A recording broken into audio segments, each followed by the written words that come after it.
জীবনের সত্য হলো সবাইকে খুশি রাখা সম্ভব নয়।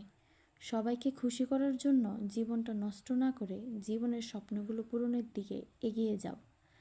বাস্তব জীবন বলছে, তুমি যেমনই হও না কেন সঠিক মানুষরাই তোমার পাশে থাকবে। আর আমি মনে করি মানুষকে খুশি করার চেয়ে আল্লাহকে খুশি করা অনেক উত্তম। কারণ মানুষ আপনার পাশে থাকুক বা না থাকুক, আল্লাহ সবসময় আপনার পাশে থাকবে। আল্লাহ আপনার পাশে শুধু থাকবে সেটা না, আল্লাহ প্রত্যেকটা কাজে আপনার পাশে থাকবে। আর আল্লাহকে যদি আপনি পেতে পারেন, আল্লাহকে যদি খুশি করতে পারেন, আপনার আল্লাহর কাছে আর কিছু চাইতে হবে না, আপনি এমনিতেই সব কিছু পেয়ে যাবেন। তাই মানুষকে খুশি করার থেকে আল্লাহকে খুশি করার জন্য ব্যস্ত থাকুন। তাহলে আপনার প্রত্যেকটা বিপদ, প্রত্যেকটা কাজ আপনার সফল হবে, প্রত্যেকটা বিপদ থেকে আপনি রক্ষা পাবেন। আলহামদুলিল্লাহ।